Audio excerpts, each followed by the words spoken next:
Hello ARTVENTURERS, welcome back to the channel. I hope you're all doing well. Today I'm super excited to share something new with you. So we changed our prompts, and for the next 5 days we'll be diving into a theme that I think you're gonna love. It's mushrooms, and for today we are combining it with portals. I've always been fascinated by mushrooms. They come in so many different shapes, sizes and textures and colors, and each one has its own kind of magic. So I'm really excited to imagine them as a portal, opening up into different worlds and possibilities. It's the perfect way to blend the natural beauty of fungi with a bit of fantasy and adventure. To be honest, I hadn't planned anything out for today's prompt, so I did a bit of brainstorming directly in my sketchbook. So let's take this journey together and see where our creativity takes us. I can't wait to get started, so let's dive right in. As you can see, I've already started thinking about how I want to lay out the sketchbook for this project. On the second page, I've planned to add 3 small squares at the bottom to showcase some examples of the places you might end up in after crossing these magical portals. I think it will be a fun way to visualize the possibilities. I can't wait to bring these ideas to life and see where the mushrooms take us. Now, let's talk a bit more about the stories behind these portals. There are actually 3 different kinds, and just like the trees ones, these magical gates come in various colors. The colors are really important because they represent different destinations and types of energy that the portals channel. What makes these portals special is that unlike the 3 portals, which can be accessed by pretty much anyone, these mushrooms are much more selective. Due to their size and the places they lead to, only the smaller creatures like fairies and gnomes can use them. These portals are perfectly sized for them. Other than that, these mushrooms are invisible to anyone who doesn't have a yellow tree lantern or isn't a gnome or a fairy. Now, let's dive into the destinations you can reach through these amazing portals. The first one I want to talk about is the blue portal, which leads to the water realms. This realm is full of various bodies of water, streams, lakes, rivers, and even hidden underwater caves. But what makes it even more fascinating is the variety of aquatic creatures that live there, from shimmering fish to mystical water spirits. Each one has its own unique properties.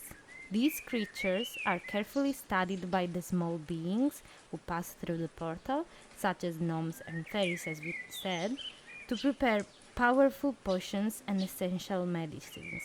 The blue portal is a vital connection for these tiny creatures because it allows them to gather ingredients from the water realms that can heal, protect, and even enhance their magical abilities. And there is something truly special about why the nature chooses fairies and gnomes to do this work. Their innocence, kindness, and pure hearts make them the perfect guardians and researchers of nature's secrets. It's because of their goodness that they're entrusted with this important task of studying and protecting the natural world. They're not just adventurers, they are the caretakers of magic itself. Next up, we have the green portal, which leads to the lush lands. These lands are incredibly rich and vibrant, teeming with an immense variety of plants, insects, and woodland creatures. Think dense forests, sprawling meadows, and towering plants that seem to stretch toward the sky. The lush lands are a paradise of biodiversity where every corner holds new discoveries.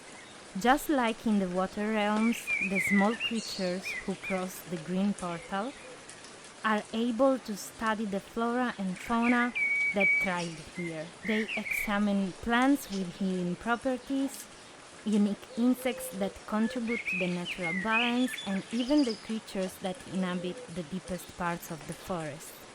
These creatures, just like their aquatic counterparts, provide valuable ingredients for potions, medicines, and other magical tools. The research done in the lush lens is just as important as what they gather from the water realms. These small beings are constantly learning how nature's many layers work together, helping them protect and care for the delicate balance of life that exists in both the lush and aquatic environments. Finally, we come to the yellow portal, and this one is a little different from the others. The yellow portal doesn't just lead to a physical place. It's a gateway through time itself. It's a portal that can transport the small creatures not only to different locations, but also to different moments in history. However, it's not a portal for everyone. Only the oldest and most learned of the gnomes and fairies, those who have dedicated their lives to studying the past, are able to use it. When they enter the yellow portal, they must be incredibly precise. They have to specify the exact coordinates of the location they want to visit, as well as the universal date of the time they wish to experience. The portal then takes them to that moment, but here's the catch. Once they arrive, they become invisible to the people and creatures of that time. They cannot interact with anything or anyone. They are mere observers, witnesses to history. The only thing they can do is take notes in the notebooks they carry with them, recording what they see for future generations. The yellow portal is the key to unraveling the mysteries of the past, but it's also a solemn responsibility.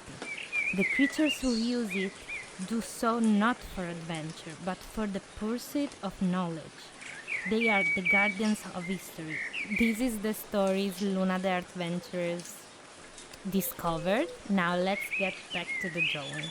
Now let's talk a little bit about the design process.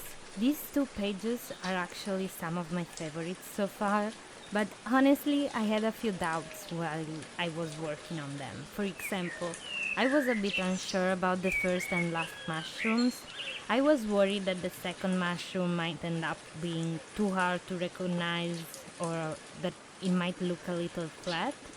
There is always that fear of things not turning out quite how you envision them, right? And then when it came to the 3 small squares where I've shown examples of the places you can reach through the portals, I was really nervous. They're so tiny and I wasn't sure if I'd have enough control with my brush to give them enough detail and make. We're almost at the end of this video. I really hope you enjoyed this deep dive into the world of magical mushrooms and their incredible portals. It's been so much fun bringing this idea to life, and I can't wait to continue exploring the other realms with you in the coming days. If you liked this video, don't forget to give it a thumbs up and leave a comment below letting me know what you think about the portals, or if you have any ideas of your own for future sketches. Also, if you haven't already, make sure to subscribe and hit the bell so you never miss an adventure. Thanks so much for watching, and I'll see you in the next one, where we'll continue our journey through the magical world of mushrooms. Until then, stay creative and keep creating, adventurers. Bye!